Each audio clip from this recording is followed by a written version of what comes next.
E é uma pena que muitas universidades hoje tenham perdido essa missão de promover realmente uma formação cultural mais ampla. Eu comecei a pesquisar a vanguarda paulista, devorar, comecei a pesquisar a obra e o trabalho do Itamar Assunção. Ah, eu te dou a entrevista, mas antes eu vou ver com a Laíde o que eu posso e o que eu não posso falar. Como assim você vai se envolver num projeto sobre uma figura quase que completamente esquecida? E o corpo dela, isso é uma coisa muito triste de, inclusive, se dizer, se lembrar, só foi encontrado praticamente 3 semanas depois.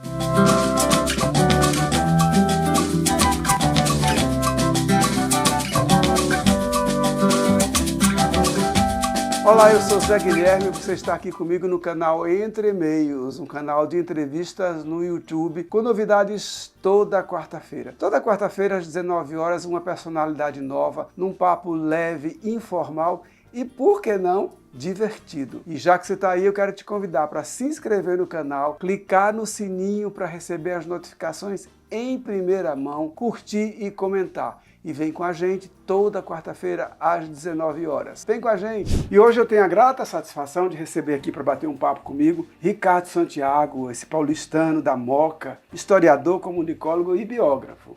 Ricardo, é um prazer enorme recebê-lo. Obrigado pela generosidade, pela disponibilidade. Sinta-se em casa, a sala é sua. Eu que agradeço demais o convite, a oportunidade de estar aqui com um artista que eu admiro, acompanho. Obrigado. Já assisti a shows ao vivo, tenho discos, Olha. então prazer mesmo estar aqui conversando com você. Olha, igualmente, prazer é meu também, é recíproco. Eu sempre começo a entrevista pedindo para o convidado ou para a convidada contar um pouco quem é essa pessoa antes do profissional que a gente vai tratar aqui. Por que eu faço isso? Porque eu acho que desde o começo do programa, em março de 2024, 2023, eu sempre tive uma preocupação de quebrar um pouco esse mito das pessoas de que o artista, o escritor, o biógrafo é um ser etéreo, que não paga conta, não tem o que fazer, só vive pensando e criando, não tem filho, mulher, marido, namorado, namorada, não tem problema, não tem dor de cabeça, não tem unha encravada. Então eu sempre peço para a pessoa contar um pouco quem você é, de onde vem, família, enfim, aquilo que você possa falar sobre você antes da gente falar sobre o historiador, o comunicólogo, o biógrafo. Bom, aí é um exercício de... a gente já começa com um exercício de sair um pouco do meu lugar, justamente profissional, que é basicamente o de escutar pessoas contarem tudo isso, né, sobre as suas histórias de vida. Minha pesquisa tem a ver com isso, com escutar. Então, tá aqui para narrar, eu já pego um pouco o gancho por essa informação, né, que tem a ver com o meu lugar de origem, de nascimento, o lugar de onde eu saí, que é a Moca, né, nesse bairro paulistaníssimo aqui, italianíssimo, com passado de imigração, com um passado operário muito forte, com uma cultura local assim absolutamente vibrante, né? Hoje não moro mais na Moca, mas moro num bairro ao lado, que é o Belenzinho, e gosto muito de viver por ali, né? Muitas vezes, inclusive, a minha trajetória significou partir para atravessamentos, né? Descobrir um pouco os outros lugares, os outros lados da cidade, né? E do mundo para além daquele primeiro ambiente. Mas é isso, nasci na Moca, né? Eu também pesquisando histórias de vida, a gente sempre se questiona muito sobre essas narrativas das origens que a gente cria a respeito de nós mesmos, né? Mas também é um pouco inevitável, né? Estudei ali no bairro, sempre gostei muito de comunicação, né? De escrever. Eu me lembro que um dos meus passatempos favoritos na escola era participar de jornal, né? Participar de grêmio estudantil. Então tudo que participar de grupo de teatro, tudo que envolvia comunicação, arte, eu tentei experimentar ali, ainda que num bairro com poucas referências artísticas locais, né? Mas tentei experimentar e a minha vida realmente surge desse espaço. Tá. E aí você passou por uma formação acadêmica mais voltada para comunicação. A minha primeira área de formação é comunicação, me formei jornalista, estudei na PUC, que foi uma maravilha para mim, porque foi não só uma escola de comunicação, mas uma escola de humanidade. Isso é muito legal para mim. Porque é um referencial, né?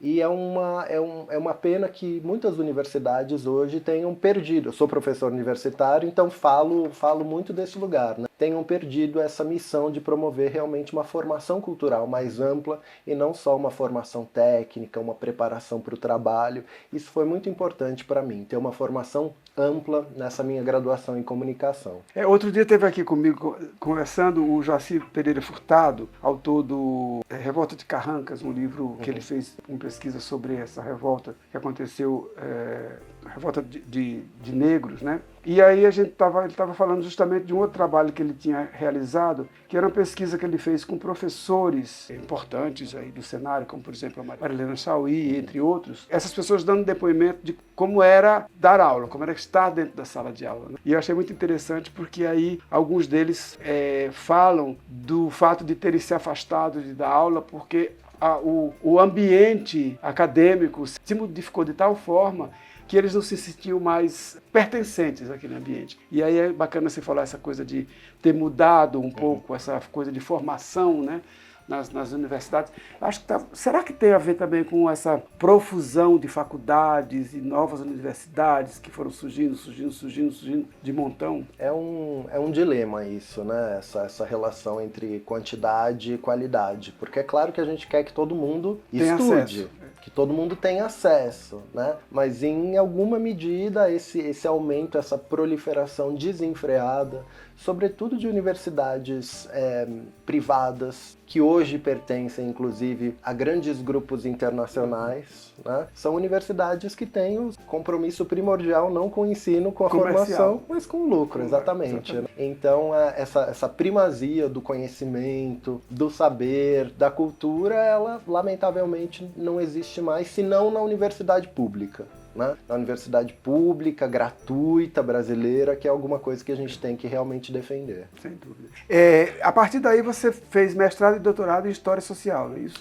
Fiz mestrado e doutorado em História e hoje eu me considero um historiador mesmo, mais do que um jornalista ou um comunicólogo, mas fui para a História já em busca, digamos assim, de elementos, de ferramentas que me ajudassem a estudar a história da música brasileira. Okay. Então é por aí que eu chego. Quando eu estava lá na graduação, já comecei a ficar ligadíssimo em música, né? Fui a um show que mudou minha vida, um show da Alzira Espíndola, que realmente me abriu meu horizonte musical, porque até então eu tinha contato com aquilo que chegava através da rádio, um pouco, alguma coisa de música alternativa, de musical FM, que eu ouvia na época, mas aí quando aquele show, eu acho que todo mundo tem um momento assim na vida, quase epifânico. Tem muitos artistas que falam, por exemplo, quando eu ouvi Beatles, aquilo mudou minha vida. Ou quando eu ouvi João Gilberto, aquilo mudou minha vida. Para mim, o meu João Gilberto, o meu Beatles foram a Alzira Espíndola, né? E aí eu comecei a pesquisar a vanguarda paulista, devorar. Comecei a pesquisar a obra e o trabalho do Itamar Assunção, né? Que trazia, né, um discurso sobre o papel da raça, né, e do racismo na sua trajetória. O Itamar foi a minha epifania. Ah, é? Quando eu cheguei em São Paulo em 82, eu fui ver um show do Itamar e saí de lá quase carregado de marca, né, de encantamento. E eu tive o prazer e a satisfação de acompanhar todo o movimento da vanguarda paulista, a Lira Paulistana, o Centro Cultural São Paulo, quando tinha shows assim faraônicos de maravilhosos, e o Itamar foi essa epifania para mim. Eu falei, o que é isso? O que é isso? E ele era um cara muito interessante na música, né? É transformador ouvir um álbum dele, uma canção, no nível do detalhe, né? Ele era um cara super perfeccionista, os vocais, as linhas de baixo, tudo incrível, maravilhoso, muito pensado, mas ele também dizia coisas muito interessantes. Você sabe que outro dia estava uma ocasião que eu encontrei com o Arrigo, e eu estava comentando com ele o seguinte, que eu até hoje não tive coragem de gravar uma música do Itamar, mas não é por puro medo. Será, o que eu vou fazer com ela? Como é que eu vou fazer?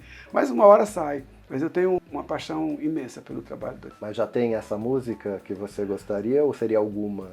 Não, tem algumas. Eu teria que fazer uma peneira fina, porque eu tenho uma preocupação muito grande, Ricardo. É o seguinte, não simplesmente gravar a canção, é o que eu posso dizer com ela, o que eu posso trazer para ela. Em geral, os meus trabalhos, quando eu gravo ou coisas minhas ou coisa de outros, o critério de escolha é muito mais no sentido de, assim, é minha, mas eu tenho que comunicar com ela? Não tenho, então ela fica guardada para outro momento. Porque a minha preocupação, o meu desejo é de deixar minha marca, ter uma identidade naquilo que eu faço. Eu já gravei algumas canções que são canções consagradas, como o caso de Caminhos do Coração, do Gonzaguinha, mas eu levei um tempo elaborando essa ideia e elaborando arranjo e burilando para pensar o que eu posso dizer com essa canção. Simplesmente gravar Gonzaguinha não é o caso, até porque tem tanta gente aí que já gravou, talvez até melhor do que eu. O que eu vou fazer com essa canção? Então, com Itamar acontece a mesma coisa. Qual é a canção e o que eu vou poder dizer com ela? O que eu vou poder acrescentar? Que marca minha eu posso deixar nessa canção? Então é por isso que ainda tenho um pouco de medo, ainda estou procurando. Sei. Mas isso é muito interessante porque fala um pouco do papel do intérprete. Você compõe também, mas mesmo o intérprete que não compõe, ele também assume, né, aquela obra, sim, insere aquela obra numa teia discursiva que ele cria. Né? Isso, inclusive, tem sido uma discussão bastante presente aqui no programa e até entre amigos, que é a questão da autoralidade. Né? Existe uma confusão muito grande entre autoralidade num trabalho artístico, que é, por exemplo, eu particularmente sou autor de todos os meus trabalhos. Eu sou autor por quê? Porque fui eu que concebi, fui eu que pensei, fui eu que regimentei, fui eu que procurei arranjador, músicos, etc. e tal. Então tem um conceito de autoralidade aí que é diferente da autoralidade de você ser autor da canção, autor da letra e da música. E as pessoas confundem muito isso. Para mim, como intérprete, cada um dos meus trabalhos é um trabalho autoral. Porque eu faço todo um trabalho, toda uma viagem para entregar aquele produto com a minha marca, com a minha assinatura. Então isso é autoralidade. Então há quem discorde, mas do meu ponto de vista, isso é autoralidade. É você poder colocar a sua marca, a sua assinatura num determinado trabalho. Alguns entendem que a autoralidade é só aquela canção que eu escrevi, compus a melodia ou a letra ou ambas. É difícil pensar nisso, né? Porque o artista é isso, ele cria a palavra que você usou, concepção. É a criação, a concepção. Eu tenho uma opinião muito particular sobre isso e continuo defendendo que a autoralidade, quando você é capaz de imprimir a sua personalidade ou a sua identidade em um determinado produto que você faz, para mim você está exercendo um trabalho de autoralidade. É diferente do seguinte, vamos ver. Vamos supor que, vou fazer um comparativo bem grosseiro, Itamar Assunção estivesse vivo e me chamasse para cantar com ele uma canção. Eu vou cantar aquilo que o Itamar me pediu para fazer. Então, nesse caso, eu não tenho interferência nenhuma no que eu vou fazer, a não ser que colocar a minha voz a serviço. Então, nisso eu não sou autor. Agora, na medida que eu pego uma canção do Itamar, faço uma releitura, eu arregimento, penso em quem vai tocar, penso em quem vai arranjar, como é que vai ser a capa desse produto, etc. Eu passo a me envolver como autor desse produto, do produto, não da canção. E eu acho que é isso que os grandes artistas fazem, né? Não dá pra falar que um grande intérprete executa uma música de outro. Você ouve Nana Caymmi cantando... É outra coisa. Aquilo é outra coisa. Né? Não, a gente às vezes ouve... Tá tocando no rádio a música da Elis Regina. Elis Regina não compunha, mas ela pôs uma marca tão forte em tudo que ela fazia, que as pessoas ouvem, independente somente da voz, entendem como a obra dela. E é uma obra dela, né? Porque ela interferia nos pingos nos is. Você tem algumas outras experiências, além da experiência acadêmica, que hoje você é professor da Universidade Federal de São Paulo, né? Da Unifesp. Você tem um trabalho que você fez voltado para as cantoras negras, né? Que chama Solistas Dissonantes, é isso? Conta um pouquinho pra gente desse trabalho. Exatamente. Esse trabalho ele resulta parcialmente da minha dissertação de mestrado. Então ele tem uma vertente acadêmica e uma vertente mais pública que resultou justamente nesse livro. E isso tem tudo a ver justamente com a figura que a gente estava mencionando, do Itamar. Eu sou filho de Xangô, entendeu? Eu sou libriano com ascendente em Gêmeos. Então a coisa da justiça, para mim, ela sempre falou muito alto, sempre foi muito forte. Então eu sempre me incomodei muito com como é que um artista grandioso como Itamar Assunção, como é que uma artista grandiosa como Alaíde Costa, por exemplo, não tinham o reconhecimento que eu acho que lhes é devido pelo coletivo. E aí eu comecei justamente a ouvir essas falas e perceber, tanto no Itamar quanto na Alaíde, sobretudo, que são duas referências fundamentais para mim, a questão do racismo, né? A música brasileira, como algumas áreas sociais, como os esportes, por exemplo, em geral tendiam a ser vistas, isso há 20 anos, né? Tendiam a ser vistas como áreas mais, digamos assim, impermeáveis ao racismo, como áreas nas quais aquela ideia, né, de uma democracia racial tivesse realmente chegado, né? E aí eu fui percebendo que não, né? Que havia entraves na vida dessas duas figuras e decidi investigar um pouco esse aspecto lidando com cantoras negras brasileiras que tinham feito uma determinada escolha, que para mim é uma escolha estética, mas é também uma escolha política, que era não fazer aquilo que o mercado quer, né? E o que o mercado queria? Que elas fossem cantoras sambistas, né? Que elas, pelo fato de serem negras, também fossem sambistas. Todas adoram samba, todas cantam muito bem samba, todas entendem que o samba tá na base, tá na raiz da música popular brasileira, mas todas entendiam também que esse direcionamento significava um encurtamento de possibilidades para sua realização pessoal. Então fui atrás disso. E entrevistei, fiz um trabalho de história oral, que é justamente esse trabalho de escuta detida, longa, com uma série de cantoras, partindo um pouco dessa figura inicial da Alaíde Costa, mas pensando em outras artistas que vão percorrendo esse mesmo caminho, né? Então estão no livro Zezé Mota, por exemplo, que tem um trabalho como cantora e como atriz, assim como Rosa Maria Collin, que também está no livro, cantoras de gerações mais jovens, como Virgínia Rosa, como Graça Cunha, como Adiel, como Leila Maria, todas elas contando as suas histórias de vida, mas contando também sobre o que significa ser uma mulher cantora negra na música popular brasileira. Certo, maravilha. Eu fico de boca aberta só de ouvir falar, porque todas essas pessoas que você cita são pessoas que eu admiro muito. Inclusive a Virgínia Rosa, minha amiga muito particular, inclusive participou do meu primeiro disco, me deu a honra de cantar comigo. Desse trabalho saiu um produto especificamente sobre a Alaíde Costa. Os dois caminharam mais ou menos junto. Até o meu primeiro plano era começar pela biografia da Alaíde Costa. E eu adoro a Alaíde, né? Ela é além de uma grande intérprete, ela é uma figuraça, né? E eu comecei, de fato, a fazer entrevistas a respeito da Alaíde com alguns dos seus colegas e me deparei um pouco com uma dificuldade que tem a ver com aquele jeito tímido, absolutamente reservado dela, que a Alaíde tem. Exatamente. Né?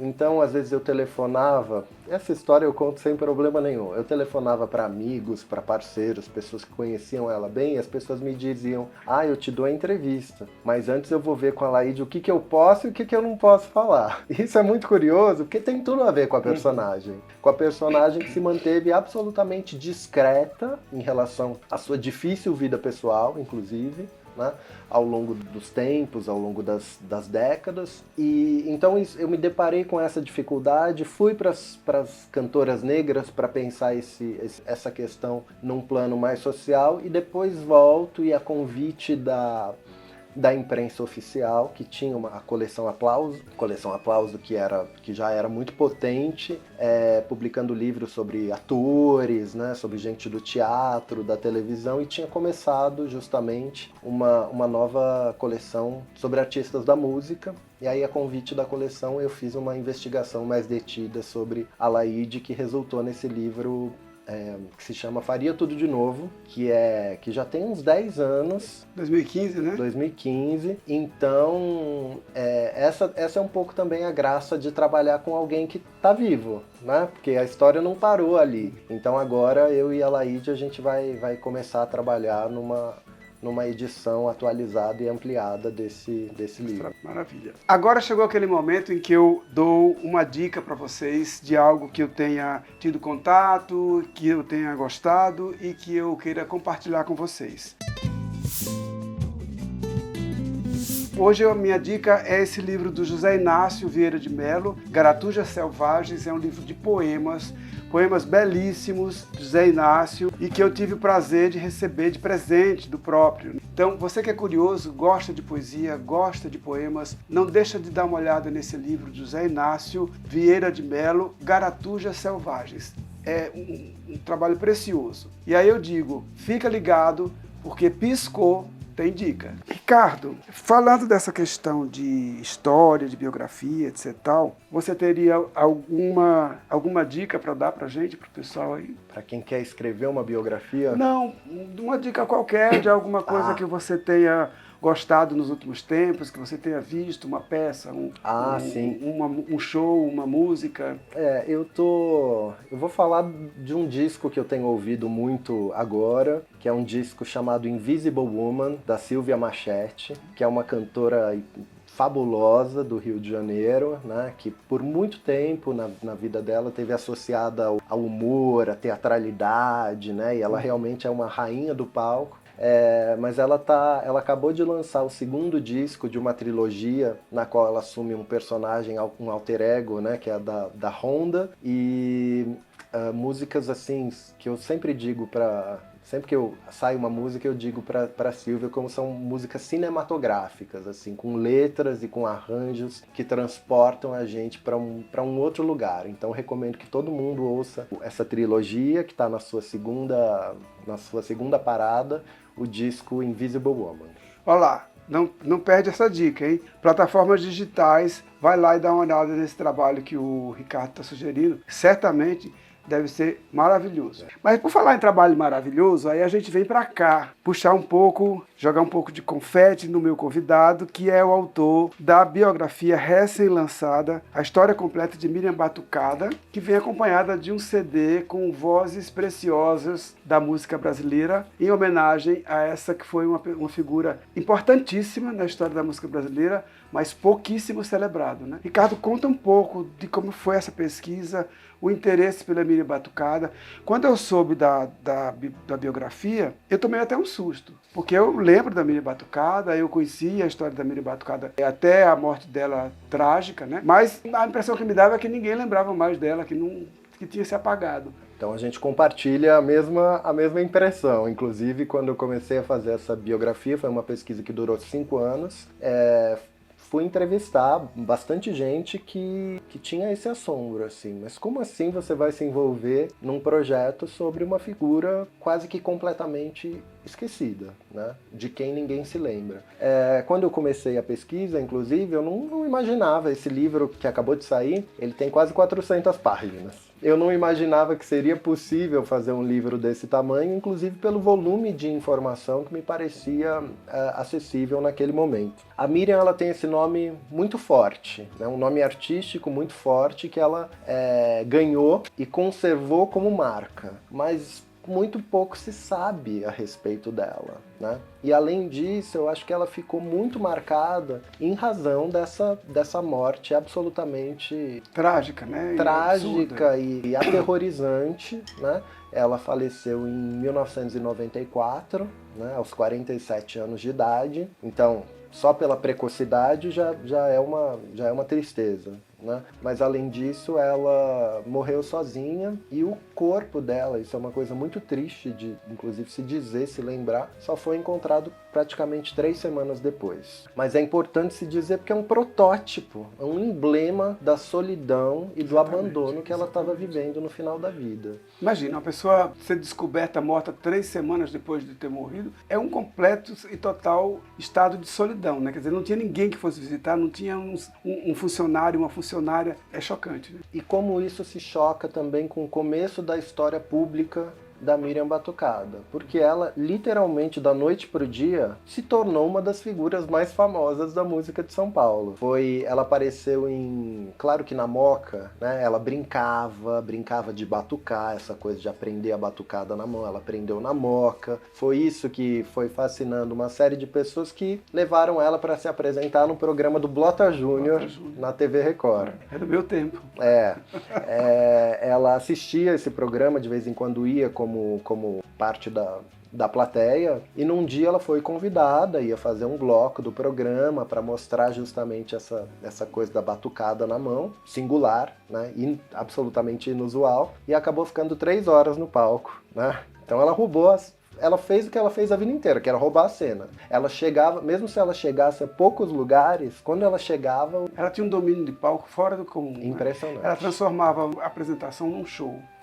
Os shows dela não eram recitais de canções, né? Ela fazia de tudo no palco. Ela contava piadas, ela fazia paródia, que era uma coisa que ela sabia fazer muito bem, criticando políticos da época. As últimas paródias dela são sobre Quércia, Itamar Franco, né? Uma coisa deliciosa de se ouvir. Ela usava também adereços, né, para se transformar nos personagens das canções. Era um espetáculo, era uma showwoman de verdade.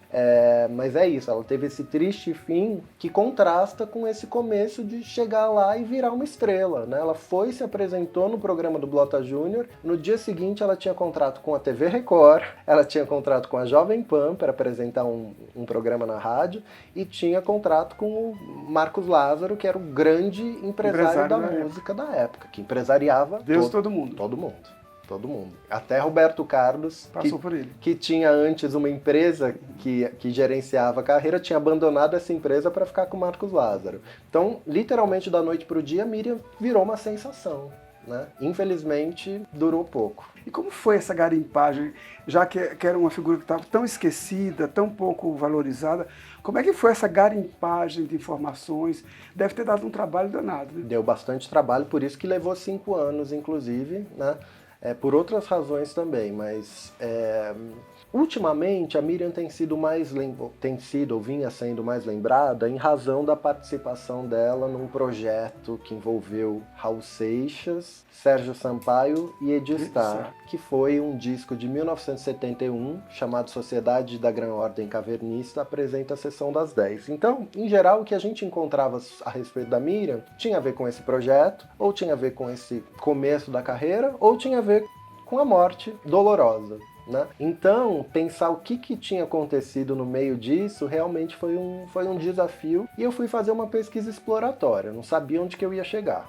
Não sabia se isso ia ser um artigo, se ia ser um capítulo de livro, e peguei o ônibus, fui para Maringá, onde vive a irmã da Miriam Batucada, a única familiar próxima ainda viva, chamada Mirna Lavecchia, que foi mais ou menos quem introduziu. A Mirna, ela é uma figuraça também, ela fez algumas das principais peças publicitárias no Brasil nos anos 60, foi modelo, teve confecção, foi estilista, foi colunista social televisiva, e fui até a casa dela. Foi um encontro precioso, desses encontros que são transformadores, no caso dela também. Em primeiro lugar, porque ela tinha muita coisa para me contar.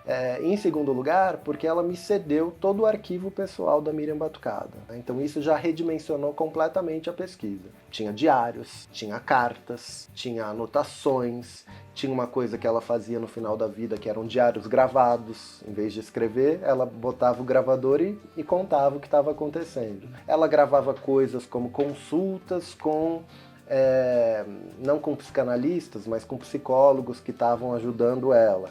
Ela gravava alguns telefonemas, né, conversas telefônicas. Então, um material fascinante chegou nas minhas mãos, e aí eu falei, não, isso aqui não vai ser um artigo, isso aqui rende muita coisa. E foi só o começo, né? E aí renderam 390 e poucas, quase 400 páginas. Quase 400 páginas, mas daí eu fiz... A Miriam tinha uma característica. Ela era uma pessoa que no palco tinha toda essa eloquência, né, essa alegria, essa vivacidade, mas na vida pessoal ela era tímida também, né? ela tinha um comportamento mais introvertido. Então ela, por exemplo, não se relacionava com grupos, ela se relacionava com pessoas individualmente. Então é muito interessante que eu entrevistei, depois da Mirna, são 80 entrevistas no livro. E cada uma dessas pessoas me trouxe uma Miriam completamente diferente da outra. Isso foi realmente uma personagem complexa, fractal, e que ela realmente se escondia, deliberadamente escondia. Então ela foi uma cantora homossexual. Esse é um dos temas centrais do livro. Uma cantora, uma artista, uma mulher lésbica. E essa era uma característica que perturbava muito, muito ela. Então ela não falava sobre os seus relacionamentos nem com os melhores amigos, né? Então foi muito difícil chegar a tudo isso, fazer essa pesquisa, inclusive sobre o miúdo da vida. Então eu precisei realmente ouvir muita gente, ler de maneira muito cuidadosa do que ela tinha deixado, ler as canções também. Até porque vale ressaltar que naquela época da Miriam Batucada, tratar dessas questões de orientação sexual era um tabu imenso, né? A gente tem hoje toda uma liberdade de tratar dessas questões, as pessoas poderem expressar suas orientações sexuais, de gênero e etc. Mas isso é uma evolução, uma conquista de pioneiros que vieram antes. Então, naquela época, falar sobre a vida íntima do ponto de vista de sexualidade fora do padrão, que era o heterossexual, era uma coisa muito difícil. Eu digo isso porque eu vivi essa época, esses anos. Então era muito difícil, era uma carga muito pesada. A partir do momento que você abria a boca ou deixava transparecer esse tipo de orientação, você era afastado, era visto de forma diferente. Eu me lembro que eu tinha colegas de escola que, se sonhassem que eu era gay, cortavam relações comigo. Então, para evitar essas perdas, a gente se tornava mais reservado. E eu acho que, inclusive, eu comecei a escrever esse livro, fazer essa pesquisa, na virada de 2018 para 2019, quando a gente estava vivendo também um momento político muito delicado, que estava trazendo uma série dessas coisas de volta. Então, eu também começo esse livro, escolho essa personagem um pouco como um combate, para falar que essas vidas, elas não podem mais ser escondidas, negligenciadas, podadas, né? Porque é isso, a Miriam apareceu nos anos 60, final dos anos 60, ela nunca falou sobre a homossexualidade dela publicamente. Ela sempre ia pela tangente quando perguntavam, mas tudo que ela era dizia isso. Né? Então ela sempre foi colocada numa prateleira, que isso é cruel com todo artista, ser colocado já numa prateleirinha que reduza a sua complexidade, né? Mas ela era, na Record, colocada numa prateleira das artistas esquisitas, tá entendendo? Que não dava muito bem para decifrar o que aquilo era. Eu, inclusive, fiz uma das entrevistas mais interessantes para esse livro, foi com uma compositora chamada Roberta Faro, que ninguém conhece praticamente. Você conhece? Então é um ouvido realmente raro, né? Que foi parceira de Marília Medalha, que foi parceira de Renato Teixeira, de Juca Chaves, e que me contou uma história que era também uma mulher lésbica, né? E que me contou uma história muito interessante no sentido de perniciosa mesmo. Que a Record, TV Record, chamava mulheres como ela, como a Miriam Batucada, como a Decalaf, que era uma cantora dos anos 60 que andava descalça antes da Maria Bethânia colocar isso como uma moda quase, né? A Decalaf, que hoje vive no México, fazia isso. A Record juntava essas esquisitas palavras da Roberta Faro e juntava em programas e fazia perguntas capciosas, provocações. Disso eu nunca soube, entendeu? Foi uma coisa muito interessante que a Roberta me trouxe, porque é isso. Por mais que a Miriam não falasse a respeito de si, a respeito de ser lésbica, ela não controlava, como a gente não controla mesmo, como a gente é enxergado pelos outros. E isso teve repercussões na carreira dela. Vamos falar de duas coisas que eu queria Primeiro, se você pode dar uma pincelada da ficha técnica, projeto gráfico, a editora que publicou esse livro, e a outra é o CD, né? Como é que foi essa construção do CD? Vou começar pelo CD, então, porque nessa pesquisa de arquivo que eu fui fazendo, tanto no arquivo pessoal da Miriam, que Mirna me doou, quanto na pesquisa em televisão, né? Algumas coisas de colecionadores que chegaram a mim, eu tive acesso a aquilo que praticamente ninguém conhecia até então, que não era ouvido até então, que era a obra autoral. Aí a gente volta naquela nossa discussão sobre autoralidade, mas aqui composições realmente escritas pela Miriam Batucada, né? Sozinha ou com um parceiro, que foi o Renato Barbosa, um parceiro importante na vida dela. Identifiquei, localizei mais de 50 composições inéditas. E aí é um pouco daquilo, né? O que eu faço com isso? Com essas canções tão criativas, tão fortes, tão inusitadas, muitas vezes, algumas profundamente líricas, que é inusitado quando a gente pensa na Miriam, né, que tinha sempre essa coisa da alegria. Tem músicas aí que dilaceram o coração. Corta-pulso, como eu chamo, né? A compositora preferida dela era Maísa. Então sobra um pouco de Maísa aí. Tem músicas da Miriam que ela fala sobre consultas ao psicanalista, que é tem coisa mais inusitada, mais festiva que isso na leitura que ela traz. Várias canções interessantes em que ela brinca um pouco com essa questão da aparência e da sexualidade, né? Que ela faz críticas mordazes aos homens, por exemplo, que ocultam a sua condição de homem gay, embora ela também ocultasse um pouco a dela, né? Então eu falei, eu não posso ouvir sozinho essas músicas. Escolhi algumas, procurei um grande parceiro musical, um amigo, que é o Sérgio Arara, um produtor musical. Trabalhou por muito tempo com a Maria Alcina, foi assim que eu o conheci. E aí a gente decidiu fazer um discão, que é um disco que tem 18 faixas, que é um número já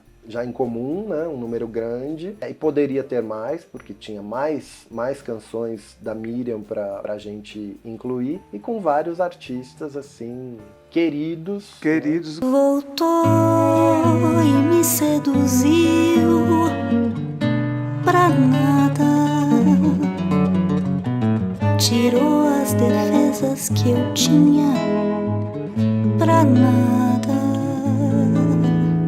Belos nomes aqui, Juliana Amaral, Áurea Martins, Selmar, Vange Millier, Paulo Sanches, Leila Maria, Cida Moreira. Um elenco assim, isso são só alguns, né? Eu estou citando só alguns porque as pessoas precisam ficar curiosas. Você não conhece, nunca ouviu falar de Miriam Batucada? Tá aqui, ó, o CD e esse livro precioso que está aí nas livrarias, né? O projeto gráfico do CD e do álbum. Tanto o projeto gráfico do CD quanto do álbum. Aliás, é legal falar que é um CD, né? Mas ele já está nas plataformas digitais, então é fácil escutar, localizar. O projeto gráfico é de um artista maravilhoso também, chamado Gilberto Tomé, que é um artista que trabalha com impressão, com gravura, com carimbos, que traz muito essa coisa da memória urbana para o trabalho dele, está sempre expondo, criando livro-objeto, e que entregou esse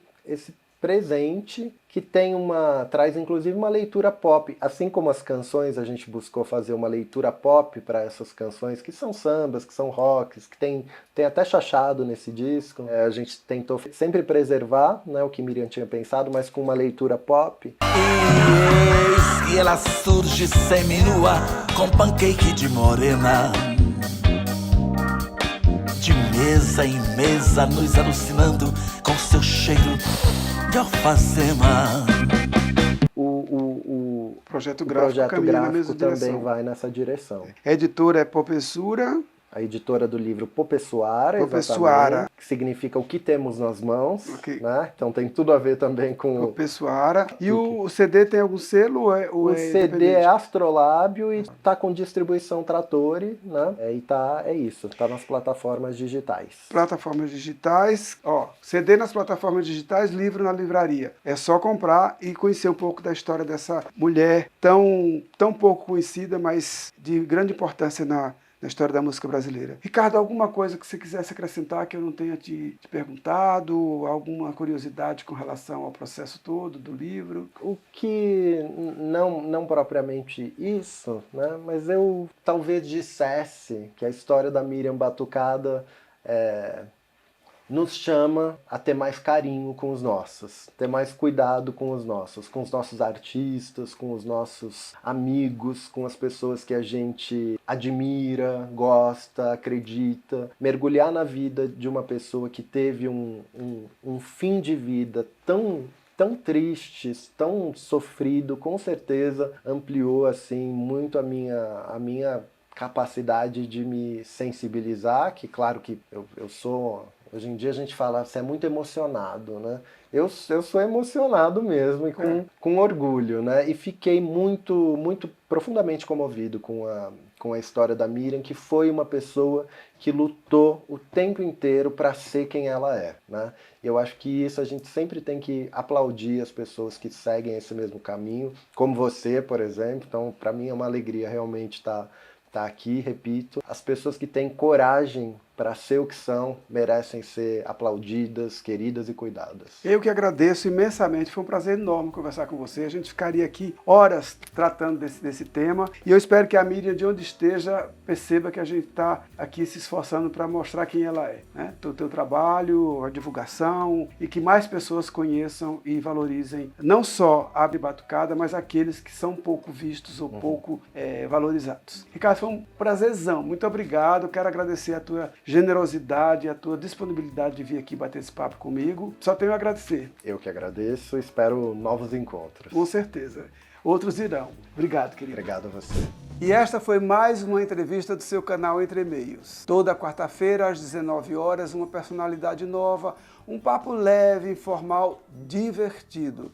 E você pode vir com a gente toda quarta-feira. Já que você está aí, eu quero te convidar para se inscrever no canal, clicar no sininho para receber as notificações em primeira mão, curtir e comentar. Vem com a gente!